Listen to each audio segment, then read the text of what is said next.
la bëgg affaire culture.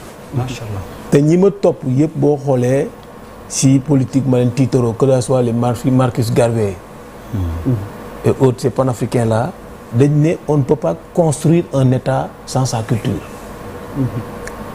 te Youssou Ndour dem na ba fu mu taxaw rek on voit la culture africaine on voit toute l'Afrique derrière lui. te loolu mu yàgg koo téye te yal na yàlla def mu nekk benn flamme olympique boo xam ne du fay mukk parce que loolu dafa bokk ci li ñu doon. dafa bokk ci li nga xam ne aussi dañ koy ndamoo cosaan ak li ñuy wax boo doon xoolee li ñuy waxtaanee nii tout autour de ça rek il suffisait juste rek suñu valeur culturelle ñu jàpp ci yii am ni yëpp du am parce que ku ne dëgg ne africain bi bëgg sa morom africain bi bu demee ba nag ba ñooñu ñu ku nekk di rëbante maanaam ku nekk yaa ngi xaar koo mën a jël rek ba xañ ko naaj bi wala def ko yenn yi je pense que on a un véritable problème culturel en premier. Der di la nuyu yow aussi di la féliciter aussi ci invitation bi. merci. grand bi yow li ma la bëggee wax naa la ko. culture su ma déggee Viviane daan woy grand Youssou Ndour yenn saa yi concert day am. ak malal bi ak malal waaw bii moom mi man tout le monde c'est tout le monde mais Youssou Ndour day def concert ñëpp ma gis ñuy tëb ñuy woy ainsi de suite yenn saa yi caméra bi jàpp la tu es tellement pris que yow sax nekkoo ci concert bi donc ce qui fait que loolu dafa tax man loolu Youssou Ndour def je sais qu'il y a un gros morceau qui tourne derrière je suis informaticien xam naa loolu moom moo tax man ma fonk la. merci jërëjëf donc yàlla na yàlla teg fii ba. yàlla bu ñu xuloo ci biir émission. macha allah mais nag mais Boucar. alors. yaa ngi génn démb 11h ni mu ko waxee du mu la may nga continuer di développer. lan mooy sa premier message. voilà au Sénégalais c'est ta première prise de bàyyi parole. ma nuyoo d'abord jigéen ñi. des na Mariam Kanté de Plume Citoyenne. ak jib yi nga xam ne maak moom aussi dañoo kii au niveau de Rebeuss. mais nit ku baax la c'est cinéma depuis cybersécurité ba fa nga xam ne moom mooy fële ci commissariat bi ma nekkoon Rebeuss. alors tàmbale di sant yàlla ci li nga xam ne man traversé naa ko c'est une grande première je pense que suñu famille maa ci njëkk a dugg kaso. jamono cosaan ak aada ba fii man maa njëkk a dugg kaso suñu famille. te bu ma ci waxtaanee ak sama papa daf ma ne ndax man nga doon xeexal ma ne ko déedéet mu ne sa yaay ma ne ko non non mbokk yi ma ne ko déedéet sa doom ma ne ko non non yow ma ne noonu mënu ma doon xeex ma ne ko pour Sénégal am jàmm am démocratie nit ñi nekk ci jàmm mu ne ma loolu nga war a xeex. mu ne ma loolu boo ci demoon kaso junni yoon aussi boo génnee na nga kon ne di wax loolu. ma ne ko jërëjëf. donc sant Sénégalais aussi niñ ma taxawoo dañ ma seet si kër ga ba. ñi ma dëkkaloon sax si koñ bi dañ demoon ne kii nii ndax dafa dara da ko dal quoi lu gën a garaaw. bi ma ñëwee kër ga dama fekk lu bëri dañ ko déplacé je demande à ma femme lii lan la mu ne ma bagage yi fi nit ñi andi dafa xajul fii ma ne boo kon loolu jot naa xew sama ginnaaw. donc ce qui fait que yàlla won na ma en fait genre tey bu ma génnoon àdduna sama ginnaaw nan lay mel. lu rafet laa fekk sama ginnaaw. yàlla yàlla maye gudd fan ci ñëpp ak wer ak tan mais li ma fekk sama ginnaaw mën naa tax nit continuer di xeex ba dee te bu ko yàlla mayoon minute sax bu nooy dina ci xeex lay dëkk alors kontaan aussi si émission bi nga xam dafa nekk une grande vitrine pour la démocratie sénégalaise bu leen jàpp ne li ñu am ci démocratie dañuy toog nii rek am ko non c'est le fruit d'une longue lutte même deewu maître Sèye ci démocratie Sénégal la bokk Y'en a marre ci démocratie Sénégal la bokk woy bi nga xam ne grand bu nga koy woy jaay doole baaxul ñun boobu bu ñu juddoo aussi ay xale lañu waaw fekk mu woy ko moo ko woy alors li ñuy waxtaan ni nii boo xoolee ci Bajara Gajaga jaay doole la gisante ngeen fa bon jotul gisante parce que si bokkuñu secteur. te ñun dañoo xaw a niroo ay kii. ce qui fait que c'était trop difficile pour man ma dugg seen secteur. jéem naa nag ay yoon pour dugg secteur boobu pour gis ko mais c'est pas possible. te buñ doon génn ci télécentre bi pour woote affaire yooyu noonu. daawuñu woon tase lu bëri. parce que man daawuma sax génn su ma génnee damay dem wuti ay information man comme journaliste laa nekkoon Rebeuss. parce que c'est quelque chose de nouveau boo xam ne mosuma ko vivre. alors la première fois bi ma traversé kaso dugg yow xool dama commencé laaj nit ñi ci biir kaso bi lii ngeen di dund naka ngeen ko dundee pour def fi 4 ans 5 ans 6 ans ainsi de suite ku nekk expliquement mais je trouvais que je pense que ñun Sénégal xamuñu ne fii à côté du palais de la République ñu ngi def foofu ay doomu Sénégal loo xam ne tubaab yi nga doon tudd léegi ne dañu defoon suñu maam yi ay jaam yàlla xam na ne conditions yi tubaab yi ñoo tane woon yee parce que Rebeuss bu ma ko visité woon balaa ma xam ne kaso la wala nit ma fekk fa nit suñ ma ne woon lu ñu fi yar damay jàpp ne mbaam xuux lañu fa yar mais pas ay nit man fi ma njëkk a dugg dama xool fii ba fond ba la dugg fii xool ba fee commencé compter lal yi trouve une 50aine de lits chambre bi mu ngi dem presque ba ay 200 et quelques. bonne chambre la woon. 48. 200 et quelques d'ailleurs maa ngi profité du nuyu chef de chambre bi Habib la tudd Habib Mbeng du nuyu waa chambre bi yëpp. bi ñuy tëdd man dama toog di seetaan nit ñi ñu naan place je n'ai rien compris ñu ne ma waaye fii nga war a tëdd boo tëddee ñi ngay def sa tànk yi boo mënoo mënoo tourner mënoo def dara. Bon, j'ai vécu ce moment-là pendant 30 jours mais ay góor laa fekk en fait jamono lii nii dinaa ko jéngu su doon amaat aussi dama koy jénguwaat du lu may delloo ginnaaw on peut prisonnier ma personne mais on ne prisonniera jamais mon combat kenn mënu ko dugal kaso en plus ma liberté d'expression am liberté de penser aussi kenn du ko dugal kaso donc ku ciy jéem dara daa ngi sonal sa bopp. Kaso Sénégal yi man je pense que sur 37 prisons bu fekkee am nañ un bon premier ministre la première des choses balaa mu xalaat sur un plan de redressement il devait penser de repenser les prisons on a 37 prisons au Sénégal ñu xool prison yooyu ñaata la ñuy coûter man Rebeuss bi ma def bi ma laajee de gauche à droite ñu bëri ñi nga xam ne xam naa leen mën ma citer mais li ma compter ci Rebeuss mat na les 3700 jàpp 4000 personnes sur 52 chambres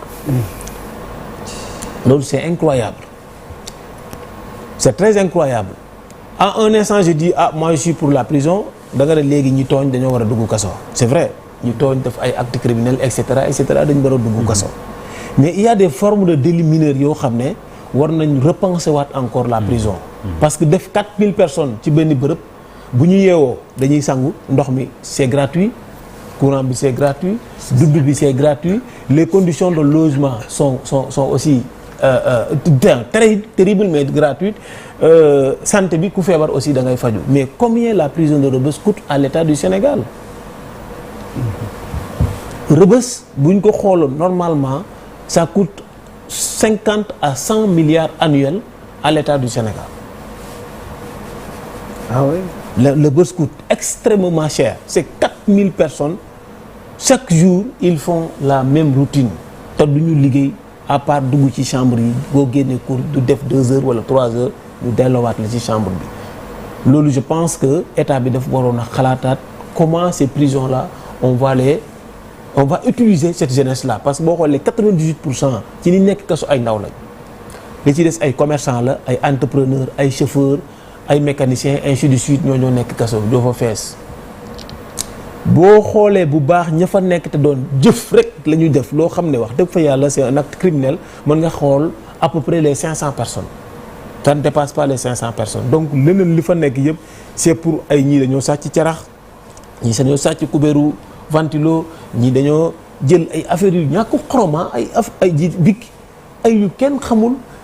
ak non big quand même. non mais non big c'est une exagération. voilà kubéeru ventilo quand même. non big ça c'est exagéré. non c'est pas exagéré. non kubéeru ventilo moom kañ. benn ma ñax bàyyi bu ñëw. am na ku jël kubéeru ventilo kubéer bi xam nga ventilo dafay am ci bii. waaw mais kubéeru ventilo bi la dindi dem jaay ko 300. bi mu ko jaayee ki ko gis boole ko ak nit ñu jàpp ko def na 2 ans Rebeuss tey. Oh God. C'est pas possible. waaw mais loolu moom il faut ñu gis ko pour. non pour vous dire rek. pourquoi ma lay challenger. parce que voilà. pour moi nga jéggal ma je n'y crois pas. c'est vrai parce que pour man c'est tellement c'est xam nga. c'est tellement vrai même une chose. waaw mais non c'est mais am nañ droit net gëmuñu ko. même une chose boo xam ne moo gën a banal. une chose bu gën a banal. les sous-vêtements de femmes. da ngay gis jeune buy yéeg di jël sous-vêtement benn jigéen ñu ne ko bu ca jàppee tamit day daanu ji tànkam dem. sous-vêtement moom lu muy jël sous-vêtement wu jigéen. quel que soit le truc rek. ki wérul bi ñu la waxee li ñuy jël rek yow da ngay daw di jël affaire yooyu bi ñu ko jàppee booy bi non seulement buy daw man day gaañu mais bu ñu ko jàppee dañ koy andi Rebeuss mën na fa def 2 ans. pour des délits doon wéri yëre jàmbur ay affaires yu suufe ay affaires yu caaxaan moo tax ñu feesal Rebeuss ba mu fees del mais on met un bémol sur ça. Ouais. Exactement. Quand même am na ay situation de détention mais gëmuma ni honnêtement j'abonde dans le même sens que toi gëmuma ni nit sàcc na slip. voilà. ñu tëj ko tout yooyu. man non du question ñu tëj. non d'accord xam nga Bougar parce que bon. non waxtaan ko may leen ma rek Bougar waxtaan neex xam nga waxtaan bu nekk dañuy laaj non Bougar poser le débat c'est tout à fait normal c'est tout à fait normal man mais Bougane liñ ko nettali foofu lay waaw mais non mais ñun am nañu mais moom it am na droit dañu ko wax la rek lu gën a garaaw xam nga loolu da ngeen di wax am na benn booy boo xam ne dañ ko jiiñoon déglu rek ma wax la banlieue bi la booy boobu dëkk sax dañ ko jiiñoon sàcc écran téléphone maanaam écran waaye dafa démonté écran teg gisu ko jiiñ ko booy bi 2018 keroog la génne il a fait 7 ans déglu rek ma wax la waaw mais je te donne un principe nit dem na prison pour 1 an def fa 10 ans je t'explique pourquoi il y a ce qu'on appelle DPAC détenu pour autre cause nit sàcc na téléphone ñu tëj ko 3 mois mu dugg ci prison bi tux fa yamba ñu atte ko ci yamba bi mu fa tux biñ ko atte tëj ko ci peut-être 6 mois muy 9 mois non man je parle pas de non dama lay wax rek ñu jóge foofu mu xeex fa tuur deretu nit ñu tëj loolu c'est des accidents et cetera loolu c'est des accidents waaw mais Bougane ñun xam nga ñun problème bi ñu am non honnêtement problème bi ñu am mooy que man Sénégal laa nekk wax dëgg yàlla mais nit jël écran téléphone nit ñu tëj la 3 ans man loolu gëmuma ko waaw gëmuma ko quoi pour man amul benn condamnation bon écran dañ leen condamné wala dañu réeral dossier yi wala dañ leen fàtte 3 ans non parce que c'est ça mais bàyyi leen ko mu expliquer son expérience mais bu ñu d'accord vous avez la liberté bañ man biñ ma ko waxee nanguwuma man personnellement loolu mënta kon li la daaloon moo ñu déggu rek mais dañ ma ne booy bii mu ngi nii boo bëggee ñu yóbbu la ba si moom kubéeru ventilo lañ ko tegee fii kaso mais du ma tudd booy bi mu ngi foofu kooku ni non xaaral rek xam nga problème bi lu tax ma ne du tudd xam nga lu tax ma wax ko baal ma de mais par exemple kooku ni ñu jógee taxaw ci Fallou Fall la tudd oui non Fallou Fall ni ñu jógee taxaw ci moom oui kooku noonu lañ kooku bu dee loolu am na mais kooku génneel turam ñun ñu taxaw ci non le problème parce que loolu mosuma ko dégg amalal déglu gi nga le problème de Fallou Fall i cas yu mel noonu yu bëri mu ngi foofu am na booy boo xam ne maa bokkoon na moom violon Rebeuss xale bu ñu ne nag violé dafa ëmb 6 mois mu ngi chambre 48 du Matar Fall non mu ngi chambre du Matar Fall kooku Mbuur la dëkk xale bu jigéen Dakar la doon jógee di ko fekki Mbuur Saly ba ëmb 6 mois dem porté cas viol mu ngi chambre c'est le cas de Matar Fall de mon quartier surtout pas Matar Fall pour vous dire waaw mais yii mën nañ ko gëm quoi mais am na yoo xam ne on peut dire on n'est pas d'accord awma benn intérêt jox la loo xam ne maanaam ça ne tient pas parce que du xalaat information la te man du ma jëli aussi lu mel noonu di ci sikki sàkk il faut ma am lu wér te wóor gis nga tri ba fële les flagrants délits gis nga même boo leen doon dem audience normalement da ngeen waroon di dem audience ngeen xool ay affaires yooyu ñàkk fayda la nit ñi nekkee ci kaso bi lu ñàkk loo xam ne lu simple ay affaires yu ndaw ñooy dugal nit ñi kaso man bi ma demee sama audience ñii dañu doon àtte ñii dañoo jël dàll ci jumaa ji ñii dañoo ay affaires yu ñu ko xam ne doo jarul sax tribunal man dama toog naa ba 19h li ñu àtte sama kanam mu jaroon tribunal mooy affaire benn école de formation école football ak benn école xam nga benn affaire ay jigéen seen natt yooyu noonu ñaari affaires yooyu lañ fa àtte yoo xam ne man mën naa ne lii waroon na ñëw ba tribunal mais li ñu àtte 8h ba 19h amul lenn loo xam ne ci loolu franchement waroon naa ñëw sax ba police waroon naa déposer police maintenant ci laa commencé di analyser ñun quel est le problème réel maintenant des prisons du Sénégal wala fan la nit ñi jógee surtout dossiers yi nekk correctionnel surtout dossiers yi nekk correctionnel xam nga Badara Gadiaga ne nga fii la toog wax li mu wax pourtant c'est une affaire en flagrant délit parce que fii la toog ne diw laay waxal ñu yóbbu ko korop ça il ne fait rien en correctionnel carrément ça ne fait rien mais pour nga comprendre ko il faut nga comprendre fan la nit ñi jaar balaa ñu àgg ci procureur boo jaarul commissariat police jaar DIC wala nga jaar cybersécurité wala nga jaar ci yeneen corps yi man bi ma demee première fois pour ay affaire message.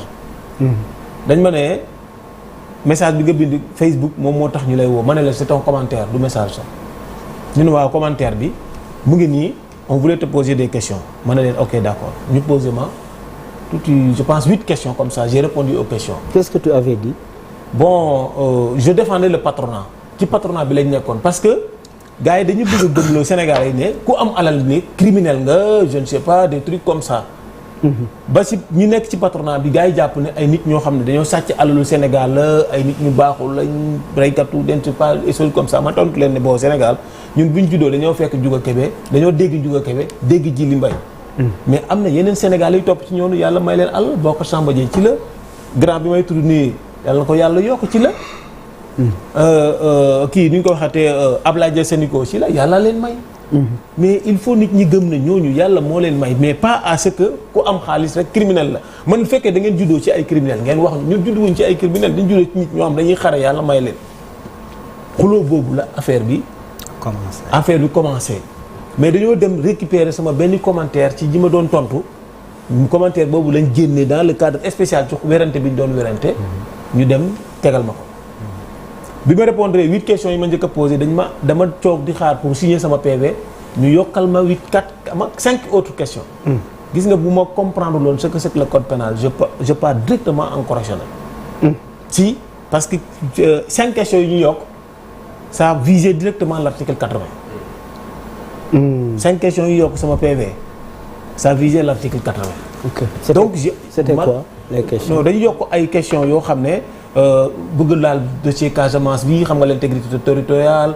bëgg laal le premier ministre da nga ko offensé des choses comme ça ay genre de questions yu mel noonu. ce qui fait que si j'étais pas stratégique sur mes réponses le dossier atterrit en correctionnel tey kaso laa naroon ne. yaa ngi dégg. moo tax ñu bëri ci fi ñu leen di enquêter foofu lañ lay poser question boo xam ne mën nga juum. wala doo ko sóoraale sax. te pourtant loolu ñuy poser dañ koy poser pour orienter sa dossier. loolu dafa am ci ñi nga xam ne dañ leen di enquête sans plainte. même ci plainte yi am na ñoom bu ñu recevoir plainte dem police wala nga dem gendarmerie mën nañ la juumloo parce que buñ la poser question noo tudd noo sant sa yaay sa papa ainsi de suite jékki-jékki ne la jabar nga ne am naa jabar ñaata jabar yow ma la nga taxaw ne am naa 4 jabar policier bi ne da ngay fen mu amoo 4 jabar xam nga genre wérante yooyu mooy am. yow nga ne ko bu ma waxati da ngay fen mu ne la da ngay fen yow nga tontu. ne policier bi da ngay fen mu jël bi kam bind ci sa rapport outrage à agent. ton dossier atterrit en correctionnel. même gendarmerie même police ku fay dem di wuyu plainte yóbbul avocat wala au pire des cas nga yóbbu huissier wala nga yóbbu say bokk ñu taxawu la te nga stratégie. non et puis état du Sénégal daf la war a assister sax. au cas évidemment l'état parce que c'est quelque chose qu'on a au lieu maintenant ñu affecté ñu assister la. ñoom ñoo lay pousser nga def erreur boo xam ne. sa dossier day dugg correction. c'est ça. bu dul gendarmerie di police boo xoolee tribunal fële Rebeuss li fa ëpp ci ay nit yu ñu téye correction lañ nañ nekk. am na ñu fa def 1 an 2 ans 3 ans 4 ans di dem woowuñu leen ci dara. te pourtant bu ngi mel ni man nii ma jotee ak kii mais buñ lay enquête erreur boo def erreur boobu mooy sànni sa dossier correctionnel.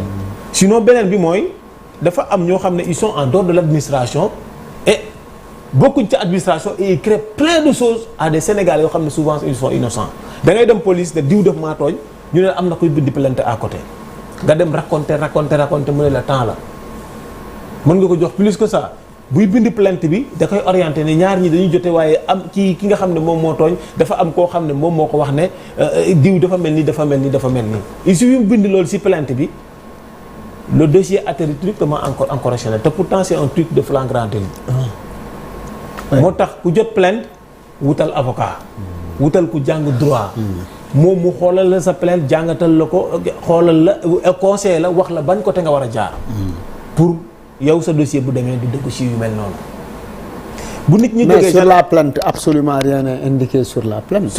Il y a aucune information évident sur la parce plainte. que am na plainte bu nu mu koy bindee bu ñëwee bu lire plainte l'avocat s'il est là da koy naan non lii nii waruñoo def nii ak nii lañ war a defee quitte à ce que moom mu défendre non attends sur une plainte il n'est pas indiqué le problème n'est pas indiqué.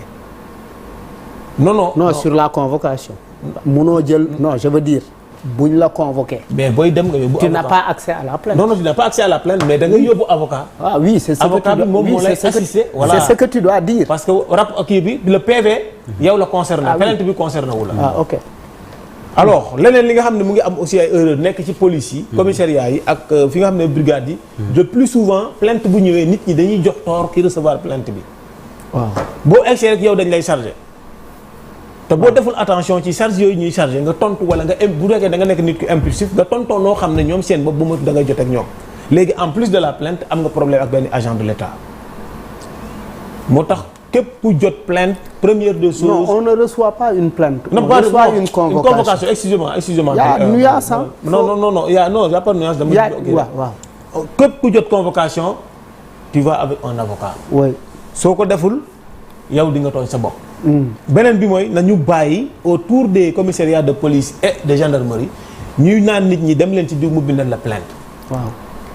ñooñu duñu ay agents te pourtant ils reçoivent énormément d'informations. yow émission wu kii nga ñu nar a nekk di defal de procédure. non mais dama la bëgg a wax rek nan la ñuy def ba remplir kaso yi. erreur yi am ba ñu remplir kaso yi. tu as raison. kaso yi moom maanaam nañ agsi nañ ba pare mais erreur yi am balaa ñoo remplir kaso yi. c'est ça. c'est là où c'est dangereux. la non-assistance. c'est là où c'est dangereux parce que boo xasee dugg kaso rek yàqu nga. plus nag nga imaginer nga dugg côté correctionnel bala sa dossier nekk instruction.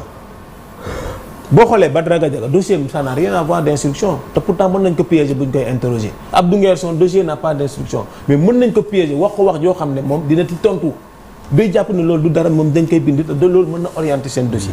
ok man foofu laay waxee ak yéen comment les gens là font pour remplir. remplir maintenant bu jógee police. wala mu jógee cybersécurité wala mu jógee au niveau des gendarmeries bu ñu demee tribunal le juge se fie d'abord de li mu am ci PV yi. ak plainte bi ci loolu la ñuy fiyee. bu ñu fiyee ci loolu ba lañ mën a classer sa dossier. flagrant délit wax naa leen man am na erreur bu ma doon def rek sama dossier instruction la jëm parce que article 80 la ñuy viser sur le code pénal. boobaa kenn àtte gu ma man bu yeboo ma toog xaar 2030 xam ma je ne sais pas. alors bi ñu ñëwee tribunal procureur ci loolu lay basé wu ñu classer dossier yi dóor mandat de dépôt ñu war a dóor mandat de dépôt ñu dem.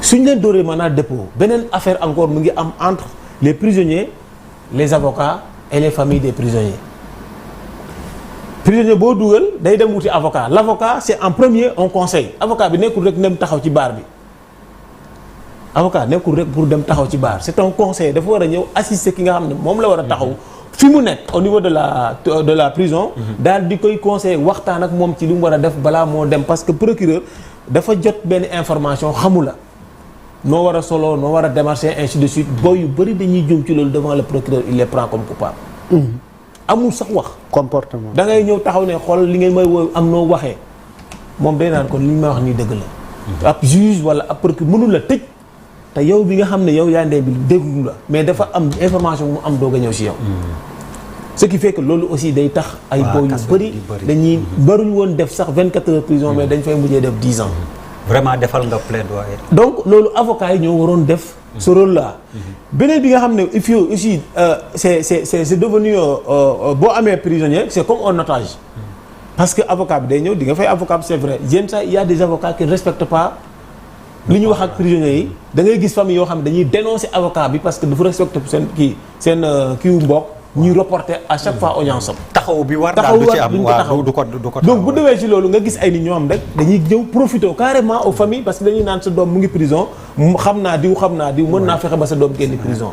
ab sëriñ mooy les tradipraticiens là ku ci nekk aussi am fu mu jaar ne mën naa génne doom ce qui fait que les familles vont non seulement engager un avocat ils vont engager un tradipraticien engager benn facilitateur engager kuy démarche ainsi de suite et loolu.